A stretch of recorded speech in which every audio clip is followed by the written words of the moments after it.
Saudara-saudara yang terkasih di dalam Tuhan Yesus Kristus, firman Tuhan yang akan kita renungkan pada hari ini terambil dari surat Roma pasal yang ke-8, ayat 18 dan ayat 28. Sebelum kita membacanya, mari kita berdoa.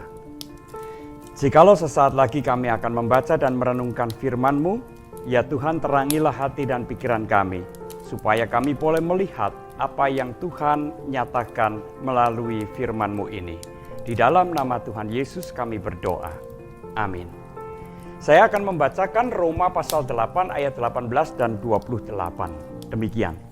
Sebab aku yakin bahwa penderitaan zaman sekarang ini tidak dapat dibandingkan dengan kemuliaan yang akan dinyatakan kepada kita. Ayat 28 berbunyi, kita tahu sekarang bahwa Allah turut bekerja dalam segala sesuatu untuk mendatangkan kebaikan bagi mereka yang mengasihi Dia, yaitu bagi mereka yang terpanggil sesuai dengan rencana Allah. Demikianlah firman Tuhan. Saudara-saudara yang saya kasihi, penderitaan itu bisa mengakibatkan dua hal. Yang pertama, penderitaan atau kesulitan hidup itu merusak dan menghancurkan kehidupan kita. Atau yang kedua, penderitaan atau kesulitan hidup itu justru makin meneguhkan kita, mendewasakan kita. Penderitaan dan kesulitan hidup menempa kita sehingga menjadi pribadi yang teguh dan dewasa. Saudara yang terkasih dalam Tuhan Yesus Kristus, bagaimana kita dapat mencegah terjadinya hal yang pertama tadi, yaitu penderitaan dan kesulitan hidup yang merusak dan menghancurkan, melainkan kita menjadikan penderitaan dan kesulitan itu justru sebagai tempaan yang meneguhkan dan mendewasakan kita. Bagaimana kita bisa melakukan hal itu? Tidak lain adalah kita harus menghadapi, memikul, atau menggumuli setiap penderitaan dan kesulitan hidup itu dengan dan di dalam iman. Ya, tetapi bagaimana? Bagaimana menghadapi penderitaan, memikul kesulitan-kesulitan hidup di dalam dan dengan iman? Untuk itu mari kita belajar dari apa yang dinyatakan oleh firman Tuhan melalui surat Roma tadi. Rasul Paulus mengatakan bahwa yang pertama, penderitaan pada saat ini atau pada zaman ini tidaklah dapat dibandingkan dengan kemuliaan yang akan datang. Artinya apa?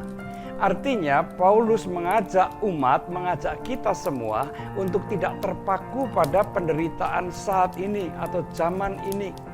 Melainkan kita memandang jauh ke depan, yaitu kemuliaan yang akan diberikan oleh Tuhan. Dan kemuliaan itu akan diberikan oleh Tuhan bagi setiap orang yang sekalipun di dalam penderitaan dan kesulitan hidup tetap memegang teguh keyakinan, kepercayaan, dan ketaatannya kepada Allah. Orang-orang semacam inilah yang tidak menyerah pada penderitaan atau kesulitan hidup, melainkan terus berjalan di dalam jalan Tuhan. Orang semacam ini hanya akan dapat menjalaninya dengan pengharapan tadi, yaitu bahwa ada pengharapan yang terus menyala di dalam dirinya yang menyebabkan ia dapat bertahan, dan bukan hanya sekedar bertahan tetapi juga bertahan di dalam ketaatan kepada Tuhan. Penderitaan zaman sekarang ini tidak dapat dibandingkan dengan kemuliaan yang Tuhan janjikan kepada setiap orang yang setia kepadanya. Maka Rasul Paulus hendak menasihati kita semua, jangan kalah, jangan menyerah pada penderitaan dan kesulitan hidup, lalu kemudian kita meninggalkan ketaatan kita kepada Tuhan. Sebaliknya, tetaplah taat, patuh kepada Tuhan dalam situasi yang seberat apapun, karena kita memiliki pengharapan bahwa apabila kita dapat melewati ujian ini, yang tentunya dengan pertolongan dan bantuan dari Roh Kudus, kita akan dapat memiliki atau mendapatkan kemuliaan yang Tuhan janjikan. Itu yang pertama. Yang kedua, Rasul Paulus juga mengatakan bahwa kita tahu sekarang bahwa Allah itu turut bekerja di dalam segala sesuatu untuk mendatangkan kebaikan bagi orang yang dikasihinya. Artinya, Allah tidak pernah membiarkan umat yang taat kepadanya, yang mengasihi dan yang dikasihinya sendirian memikul atau menghadapi penderitaan dan kesulitan hidup. Ia selalu ada bersama-sama dengan umat yang mengasihi dan yang dikasihinya. Saudara yang terkasih dalam Tuhan Yesus Kristus, pengalaman-pengalaman hidup kita menyatakan dengan sangat jelas bahwa di dalam setiap pergumulan hidup kita, selalu saja Tuhan membuka jalan bagi kita. Selalu saja kita merasakan pertolongan yang dari Tuhan. Dan bahkan penderitaan dan kesulitan hidup itu justru diubah menjadi sesuatu yang baik buat kita, yaitu meneguhkan kita dan mendewasakan kita. Sehingga selama kita menjalani kehidupan di dalam dunia ini dengan berbagai macam pergumulan dan penderitaan hidup, kita senantiasa dimampukan untuk menghadapi semuanya itu. Bahkan terus semakin lama semakin dewasa di dalam menyikapi setiap kesulitan dan penderitaan hidup. Oleh karena itu, saudara yang terkasih dalam Tuhan Yesus Kristus, sekalipun kita masih dalam suasana pandemi yang membuat kita mengalami berbagai macam keterbatasan, bahkan juga kesulitan-kesulitan, tetapi percayalah bahwa penderitaan ini tidaklah dapat dibandingkan dengan kemuliaan yang Tuhan janjikan bagi setiap kita yang mau setia kepadanya.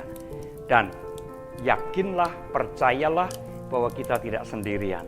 Allah bersama-sama dengan kita. Bukankah itu juga berita Natal yang disampaikan kepada Yusuf dan juga kepada kita semua? Immanuel, Allah beserta kita. Tuhan memberkati. Amin. Mari kita berdoa. Bapa di dalam surga, kami bersyukur karena di tengah-tengah dunia yang syarat dengan berbagai macam persoalan, penderitaan, pergumulan, dan kesulitan, kami tidak sendirian. Engkau bersama-sama dengan kami, dan itu menumbuhkan pengharapan kami. Penyertaan dan pemeliharaan Tuhan juga memberikan kekuatan kepada kami, keberanian kepada kami untuk terus berjalan menghadapi dan mengatasi setiap pergumulan itu, karena kami percaya bahwa perjuangan dan upaya-upaya untuk setia kepada Tuhan bukanlah sesuatu yang sia-sia. Tuhan menyediakan kemuliaan bagi kami. Terima kasih Bapa, di dalam Kristus kami berdoa.